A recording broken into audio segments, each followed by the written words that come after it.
You're listening to the international hit show, The Baby Names Podcast. And here are your hosts, the Moss Sisters. I'm Jennifer Moss. And I'm Mallory Moss-Katz. And we're the founders of babynames.com. And we're sisters, too. For better or for worse. That's for sure. That's for sure. Hey, Jen, big news. After all the speculation about Harry and Meghan, Kensington Palace finally announced that Meghan is expecting. What do you mean, finally? They were married in May. But she made no secret that she wanted a baby and fast. Well, pip, pip, and good show. We'll give you all the details in our celebrity baby news segment coming up later in the show. Woohoo! So our first segment is names we've discovered since the last episode. And Mal, what have you come up with? Well, this week I just decided to make up names. Oh, lovely. What do you think of synth? S-Y-N-T-H, like synthesizer. Ooh, I kind of like that. I had to work with the old Moog synthesizers back in the day. That's kind of cool, especially for a musician. Exactly. And then I came up with Bale, as in Christian Bale, B-A-L-E. Okay, easy to spell, easy to pronounce. Pretty cool. Now, I'm not sure how you're going to like this one, Jen, but Popsy for a girl, P-O-P-S-Y, kind of like Poppy and Popsicle put together. No, absolutely not. That's too diminutive for a woman. Maybe for a boy, but no, it reminds me of Pixie.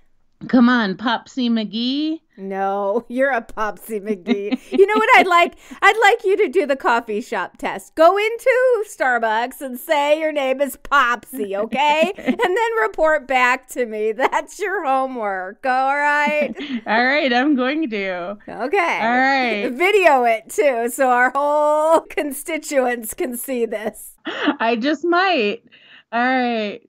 Lastly, I can't believe no one has come up with their child named Allele yet. A-L-L-E-L-E.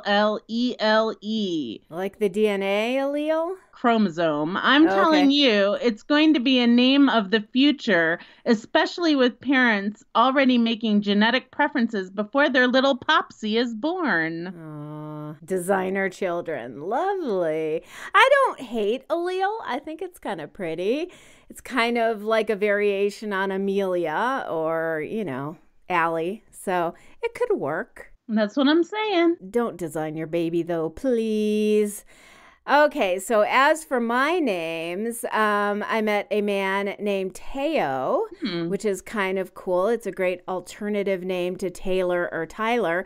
And I actually knew a woman who named her daughter Taya because she was specifically trying to avoid the Taylors and the more popular names. Teo is from Ouagadougou, I think I'm pronouncing that right, Burkina Faso. I also have a friend named Raven, who's male, who goes by Rave, which is very edgy because he's a musician. Otakara is a Japanese name. She's an author that I know. And finally, as I mentioned back in one of the other episodes, my friend Carrie had a baby girl a couple months back and named her Delilah. I think that's so adorable, which brings us to the topic of the week, names and songs. As we've stated before, pop culture has a huge influence on baby naming, and that includes pop songs. People have been writing songs about other people for centuries, millennia, and there are so many songs that have names in the titles, we can't possibly list them all, but we are going to give you a little background stories on some of the more famous songs with names in them. But there have also been people named after songs, too. Like one of the members of our Facebook group is named Pennylane, all one word, after the Beatles song. That is so cool, Pennylane. In fact, when we did a post on our Facebook page, almost everyone knew someone who was named after a song or themselves were named after a song. And I love this topic. I remember an Oprah episode from back in the 90s where she had women who were the actual subjects of famous songs, like Sharona from My Sharona and the Sue from Run Around Sue by Dion, which was a huge hit, became a #1 hit back in the 60s. And that one was pretty funny because they were in high school and Dion found his girlfriend Sue at her locker talking to another guy, just talking. And his ego is so bruised that he wrote this song about how she was unfaithful and ran around with other guys. Oh my God, talk about toxic masculinity. But funny enough, they eventually got married. And more recently, 10 years ago, the Delilah from Hey There, Delilah from the Plain White Tees was a real woman too. Delilah DiCrescenzo is a competitive cross-country runner and graduate of Columbia University. Frontman and songwriter Tom Higginson admitted that he never dated Delilah, and the long-distance relationship between the two was fiction. But he does admit that he was trying to impress her with the song. And I heard that they're actually shopping around a TV series, a rom-com, and Tom Higginson is listed as the producer. I'm sure about that. So who was Sharona? So My Sharona was a huge hit in the 80s by the band The Knack. And their lead singer, Doug Fieger, wrote the song for Sharona Alperin, who was actually like 16 at the time. Doug was 9 years older than she was. And when they met, she even had a boyfriend. But he insisted that they were soulmates, and they got together a couple of years later. Now, the romance fizzled out, but they stayed lifelong friends, and it said that Sharona was even at Fieger's side when he died of lung cancer 8 years ago. Sharona is now a real estate agent in Southern California, and the name Sharona is Hebrew, which means flat clearing. That's interesting. One of the more famous songs with a name in it is Billie Jean by Michael Jackson. Oh, yeah. Although he never did reveal if that was a pseudonym or the woman's real name. Jackson said this song was based on girls who made his claims about his brothers having fathered their kids. However, some believe that it's based on Jackson's own experience with a crazed fan. Yeah, okay. Well, I'd tend to believe that it wasn't him unless the crazed fan was making it up, you know. So anyway, back to the Beatles. People have asked if Eleanor Rigby really existed, and Paul McCartney says he made up the name based on an actress from their movie Help. The actress's name was Eleanor Braun. But it has been pointed out by avid Beatles fans that there's an actual Eleanor Rigby in the graveyard of St. Peter's Church in Liverpool, where Lennon and McCartney first met. So that's cool. Eleanor, by the way, has had a resurgence on the charts lately, currently sitting at number 16 on the babynames.com Top 100. It reminds me of our grandma who went by her middle name Eleanor, although everyone called her Etty because her first real name was Henrietta. I didn't even know that until I was a teenager. I just assumed she was Eleanor. And I think the name Henrietta is cute too. And did you realize that all 4 of our grandparents had H names? And they're all coming back into style too. Hazel, Henry, Henrietta, and Herb. Is Herb really coming back in style? Maybe not Herbert. All right. I wasn't one to think that. On the country charts, one of the more famous named songs is Jolene by Dolly Parton. According to Dolly, the song was inspired by a bank clerk who flirted with her husband, Carl. I had that happen once. Did you write a song about it? I didn't write a song about it, but I called the bank and complained. Oh my God. I so did. True story. Which husband was that? Number 2. Okay. Anyway, the bank clerk flirted with her husband, Carl, when they were newly married. So another one that was blown away out of proportion for dramatic purposes. Yeah, definitely. I mean, I guess you can get your anger out by writing a song. It's a good way to do it. It's cathartic. One of my favorite bands is Fleetwood Mac, who had a hit with the song Rhiannon. That name took off after the song swept the charts in 1976. Stevie Nicks said she discovered the name from a novel called Triad by Mary Bartlett Leader. It's about a woman named Bronwyn who's possessed by another woman named Rhiannon. Rhiannon is a Welsh name that means great queen. Ooh, witchy. Sounds like something you'd write. I know. And then there's the song by the Police, although Sting denies it's about an actual Roxanne. He just liked the name and said it was the name of Alexander the Great's wife. I sing it to my cat Roxy Hart all the time. But Roxy Hart has her own song from the musical Chicago. I sing her that too. The name on everybody's list is gonna be Roxy. Okay, so back to our list. Now this is a creepy story. Sweet Caroline.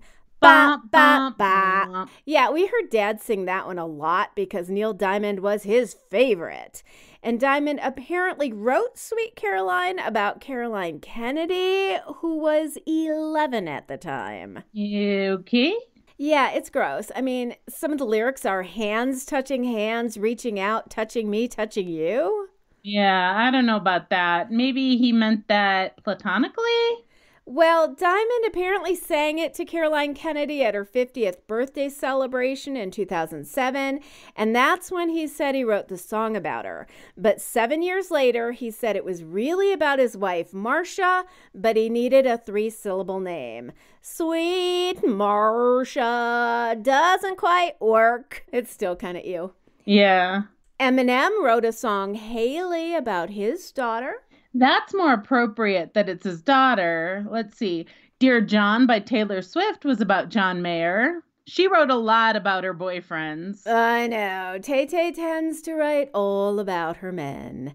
And speaking of men, another big song with a name in it is A Boy Named Sue, made famous by Johnny Cash. Now, people don't tend to know this, but it was originally written as a poem by humorist Shel Silverstein.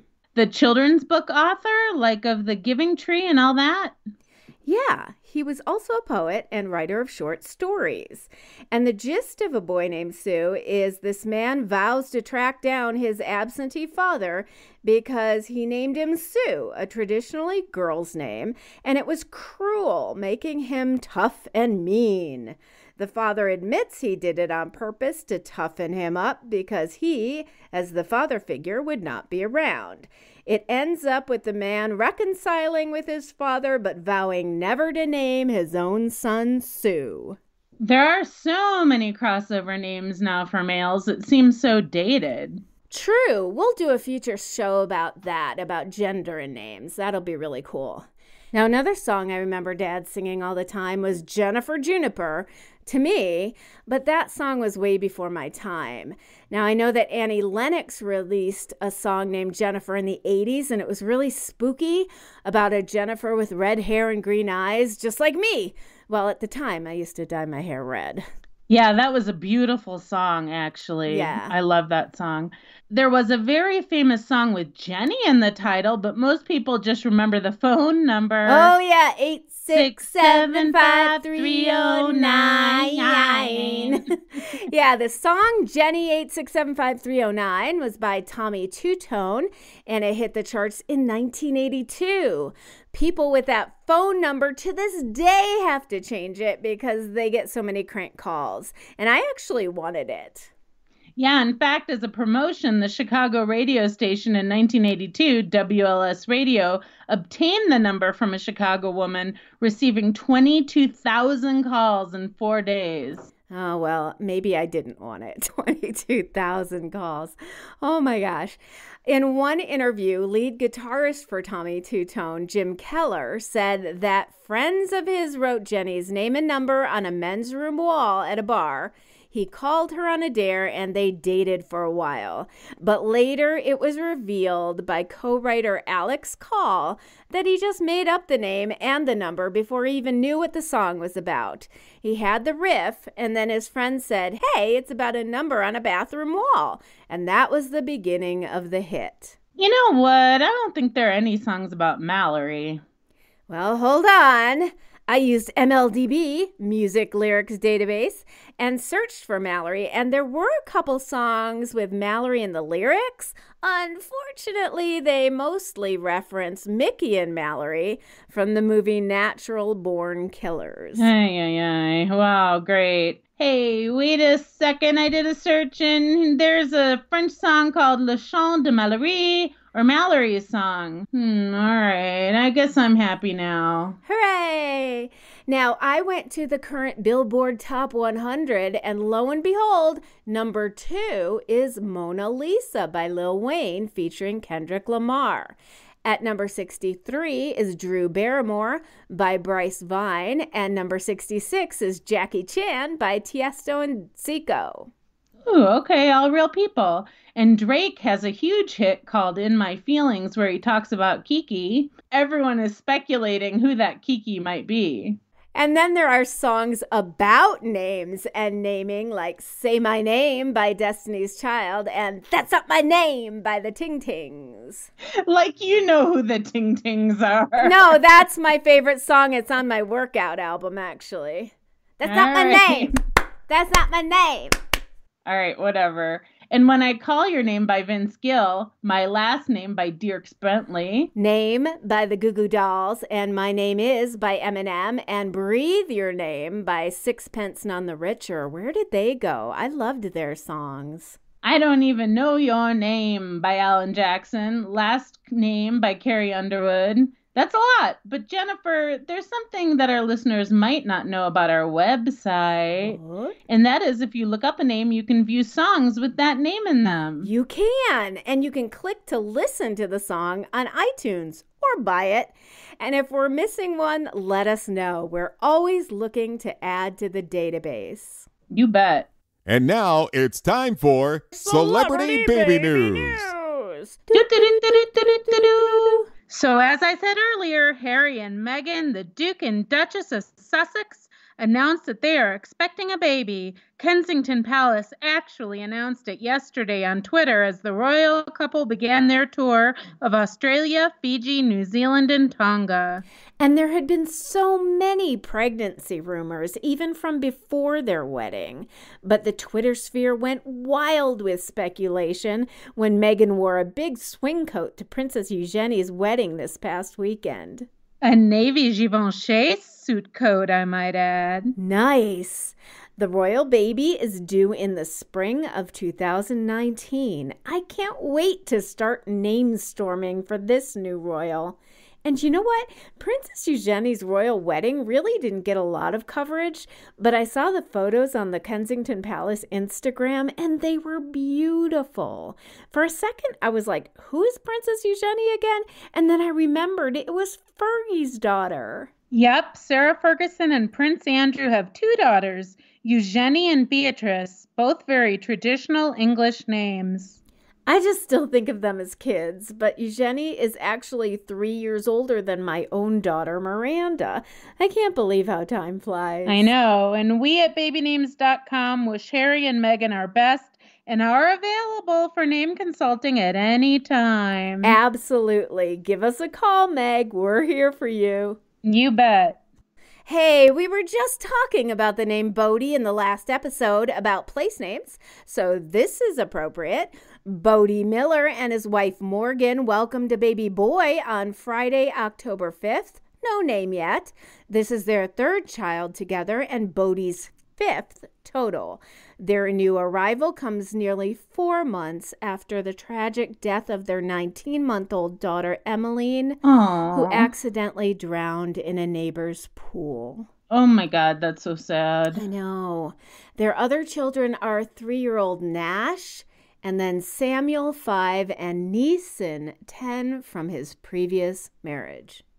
And I'm apparently the reality TV reporter. Yes. So Bachelorette Season 5 star Jillian Harris and fiancé Justin Pasuto recently welcomed their second child, a baby girl named Annie. Aww. The name Annie is of English origin, meaning graceful, merciful. Well, you know what? You know me. I don't think nicknames should be given names, but maybe they named her Anne. The baby was named after Jillian's paternal grandmother. Annie joins older brother Leo, who's 2. Speaking of which, shout out to Leo Patino. I know he and Mom Nancy listen to us all the time. Okay. Hi, Leo. Thanks for listening. Kate Hudson and her boyfriend Danny Fujikawa welcomed their first child, a baby girl, on October 2nd and named her Rani Rose Hudson Fujikawa. Rani was named after Danny's father, Ron, but it's R-A-N-I.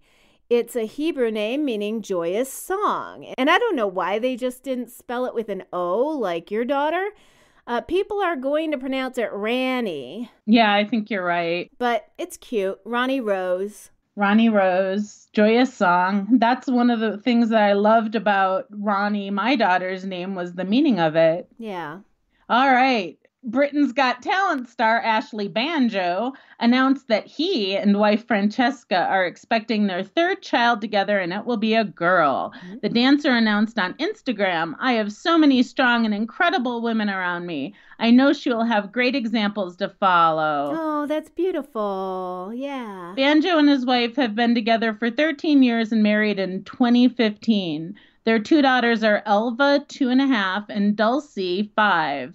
I don't know about the name Elva, but Dulcie is cute. Yeah, like dulcet tones. Dulcinea. Yeah. Singer-songwriter Kehlani announced on Friday that she was pregnant with a baby girl. She said having a big, healthy, and happy family of her own has been a lifelong dream. Kehlani's hit songs include Ring with Cardi B and Good Life with G-Eazy. And I'm officially old because I don't know any of these people. Jennifer, I hate to tell you, you're still officially old, whether you know these people or not. I'm young at heart. Okay, you're young at heart. Oh, and one last thing. Someone asked Chrissy Teigen at the Emmys if she was pregnant again. And she was like, "I just had a baby, you crazy." Well, she didn't say that, but how rude. That is rude. For details about these stories and up-to-the-minute celebrity baby news, visit the Celebrity Baby blog on babynames.com. Just click Celebrity in the menu. And now it's time to answer questions from you, our listeners. It's time for the Baby Names mailbox. Here's our first letter. Dear Jennifer and Mallory, I heard a cool potential temporal name on the Lexicon Valley podcast, Feoverel. I think it's fun, like Leverett. It means February in Middle English. Maybe you could spell it Feoverel, Feverel. Do you think of it as a girl's or a boy's name? Do you think it would go in the names list? I wonder if there would be a new naming style, etymological names. I said it. It's okay. Love the podcast heaps, Colin Bruce. Well, thanks, Colin. I appreciate that. And Lexicon Valley, hosted by John McWhorter, is one of my favorite podcasts. Onomastics is pretty close to linguistics, and I've always been fascinated by both. Okay, I'm lost completely, but you keep going, Jennifer. I'm just going to sit back and Why listen. Are you lost? No, I'm just going to sit back and listen and hear. Well, you have a line right here. No, this is part of my shtick. Okay. Well, Jennifer, I'm just going to sit back and listen because I'm a little lost, but we've gotten more feedback about temporal names. That was just a big hit. Yeah, that show was huge. I think Feoverel is a cool name, especially for babies born in February, and it could be used for any gender. For me, it's actually easier to say than February, which I always flub up, so sometimes I just say February. There we go again. Etymological names could be a new thing. Let's start it. All right. Well, on to the next one. Hi, Mallory and Jennifer. Love the show. Thank you. What do you do if someone asks you about a name that you absolutely hate, but it might be just your opinion? Sincerely Curious in Cincinnati. Well, what do you do, Mal? You tell them your opinion. You know what? I do say my opinion.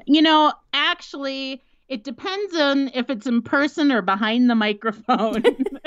Behind the microphone with people I don't know, it's much easier to tell them my absolute truth, whether I dislike the name or like the name. And of course, sometimes I come around. I think, a little bit longer, and I think about possible nicknames. So for instance, Feoverel, I would never name a baby Feoverel ever, because I think that it is going to be way too hard to pronounce. I think it's too unusual.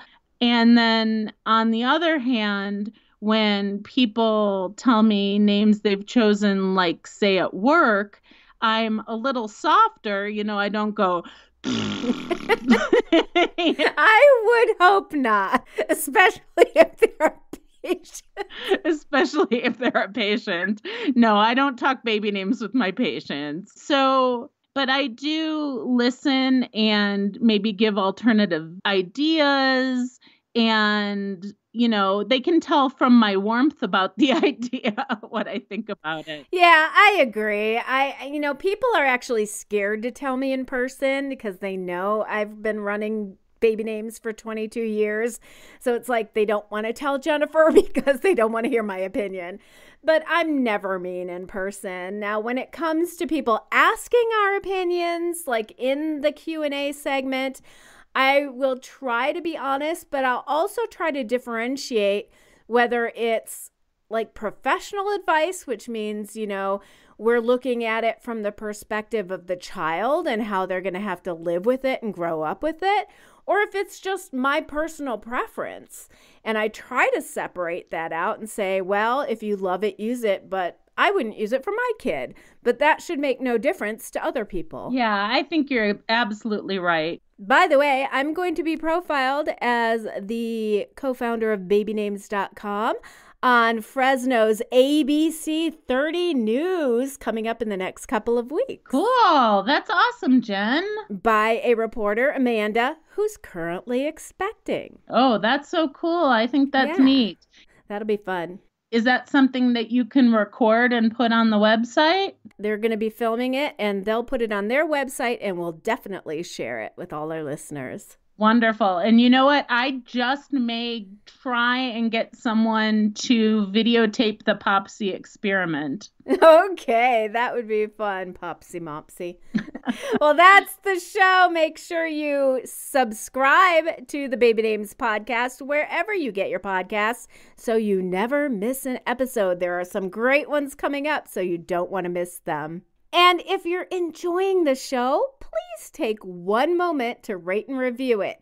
It helps others find us. And remember, if you love us, rate us. But not if you hate us. And join us in our Facebook group to talk about this and other baby names topics, facebook.com/group/babynamespodcast. And you know what? Both of us are active on that Facebook page. So we will be talking to you if you pop on there. Yeah, pop onto our Facebook group and chat with us. We're always around somewhere. Thanks, everyone, for tuning in. We love you, and I love you, Mal. I love you, Jen, and we love our big sisters, Sue and Kate. We do. Take care and have a great week. You too. Bye-bye. Bye.